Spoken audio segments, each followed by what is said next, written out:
Lockdown नंतर रीलचा जन्म झाला. हो हो. आपण असं म्हणू, टिकटॉक पहिलं होतं, नंतर रीलचा जन्म झाला. हो. आणि मग जे काय आपण 9 महिने 1 वर्ष घरामध्ये बसून होतो, त्यावेळेस मुलांकडे मोबाईलशिवाय दुसरा ऑप्शन नव्हता. करेक्ट आहे. आणि कदाचित तिथून हा इंस्टाग्राम हे जन्माला आलं आणि जास्तीत जास्त ट्रेंडिंग, लोक आपापली कला.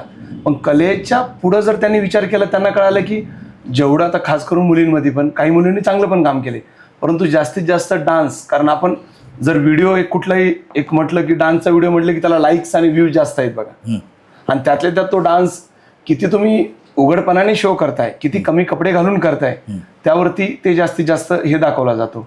तर मग तुम्हाला असं म्हणायचं आहे का की असे कमी कपडे घालून डान्स केला म्हणजे फेमस होतंय? ती एक टेंडन्सी झाली आहे.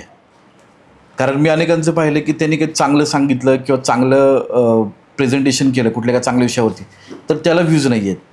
पण ज्यावेळी एखादी मुलगी महिला छाती थोडी दाखवतीये, बॉडी थोडी एक्सपोज करतीये, ढुंगण हलवतीये, तर त्याला मिलियनमध्ये व्ह्यूज आहेत. ह्याचा अर्थ असं वाटायला लागले की लॉकडाऊनच्या नंतर लोकांची चॉईसच चेंज झाली. म्हणजे जे घ्यायचं आहे, बरोबर आहे, जे घ्यायचं आहे ते नाही आहेत, जे नको आहे ते डोक्यात घेतले आता. बरं, ह्याचा प्रॉब्लेम असा व्हायला लागला की सध्याच्या कंडिशनला महाराष्ट्रामध्ये 3 वर्षाच्या बाळापासून ते 90 वर्षाच्या आजीपर्यंतच्या बलात्काराच्या केसेस समोर आल्या. बरं, 3 वर्षाच्या बाळावरती बलात्कार कोण करते? 65 वर्षाचा म्हातारा. आणि 90 वर्षाच्या आजीवर बलात्कार कोण करते? 25 वर्षाचा तरुण. किती गडबडले सगळं. बरोबर. आणि ह्याला कारणीभूत काय? Social media. सोशल मीडिया उघडला की आजकाल चांगलं कमी आणि फेमस होण्यासाठी जी काही विचित्र प्रकार सुरू आहेत सध्या तेच दिसतंय. त्याच्यामुळं म्हणजे तुम्हाला सरळ सरळ असं म्हणायचं आहे का की यासाठी सर्वस्वी जिम्मेदार तोच घटक आहे? 1,00,000%.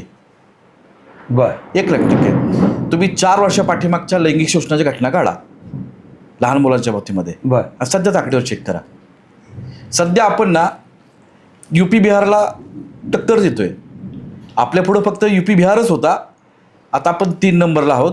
आणि ज्या प्रकारे सुरू आहे ते जर असंच राहिलं तर आपण त्यांच्या पुढं जाऊ.